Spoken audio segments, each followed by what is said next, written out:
Hello, Dr. James Bogash, Master of Health and Longevity and creator of Modern Health Myths. And today we're going to continue the series on pandemic health and immunity support. This is take 4 and has to do with healthy fats. The problem with fats is that the 80s and 90s pretty much screwed up anybody who lived through it. And we got this idea that all fats are bad. That's the dietary guide pyramid. On the top in the teensy was fats and oils used sparingly, and the bottom was carbohydrates, spreads, grains, with no thought whatsoever about whether they were refined or whole grains, which we talked about in the last video.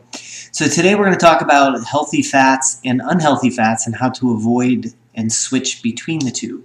So let's start with unhealthy fats, because those are in pretty much everything we eat if we're not paying attention. That is our corn-fed, what's considered the prime beef is the corn-fed beef that is high in omega-6s. So when we talk about omega-3s and omega-6s, we generally want, neither one is bad or good, but we want as many omega-3s compared to omega-6s as possible. The problem with our society is we are way too omega-6 heavy and way too omega-3 light.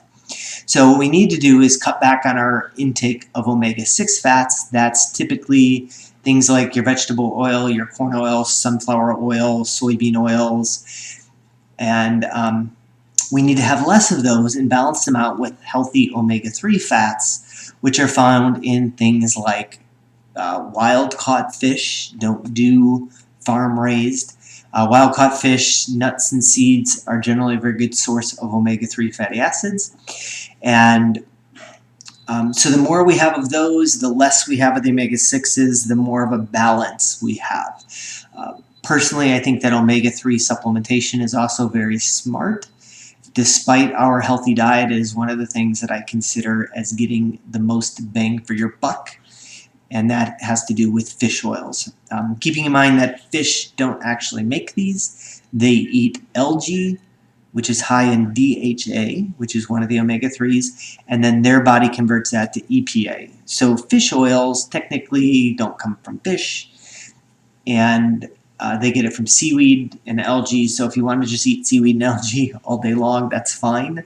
If not, that's where wild-caught fish comes in, because they are generally higher. Also wild game and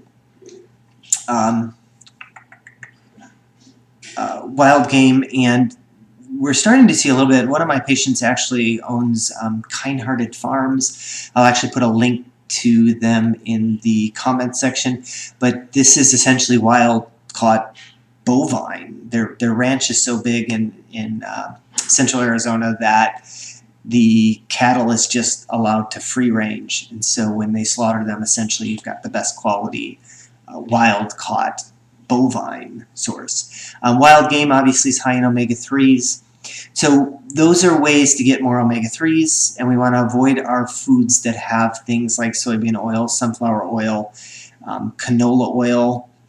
When it comes to oils, I'm not a fan of canola oil because it is derived from the rapeseed, and the reason we can't eat the rapeseed is because it's got a toxic acid in it. Begins with a U, I can never pronounce it, but canola oil is derived from there. It's selectively bred to have lower levels of this acid, but it's still present. So personally, I try to avoid canola oil as much as possible and steer towards things like olive oil.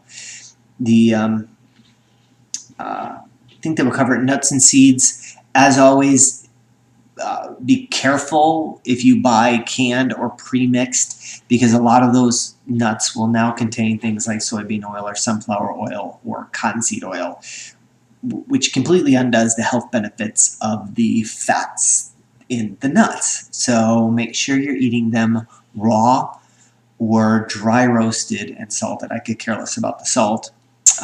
But we want to make sure there's no added oils in the ingredients. And a lot of the prepackaged trail mixes always have those oils added in, so read the label.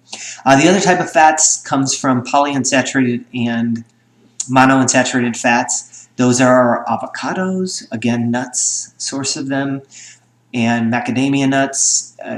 particularly high in some of the fats. So there's only so much.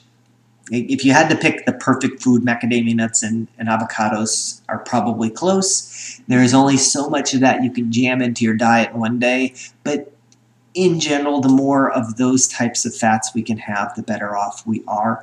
We want to balance those out by avoiding saturated animal fats. So we're back to conventionally grown, poorly grown, poor scenario grown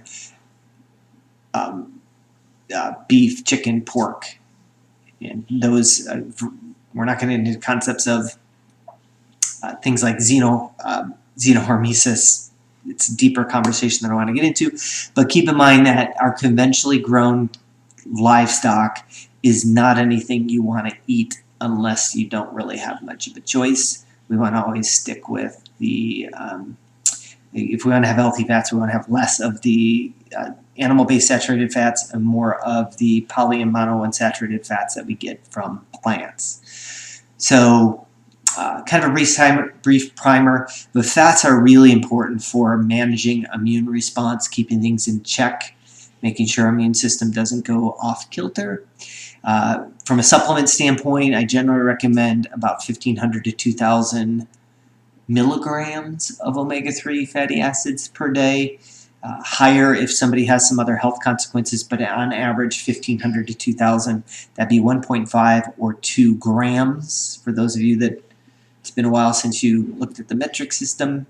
And you need to label shop on those supplements too, because sometimes what you look at, maybe a 1 gram capsule may only have 200 or 300 milligrams of the omega-3 fatty acids. So you need to look at the label and make sure that the math is all adding up to 1,500 to 2,000.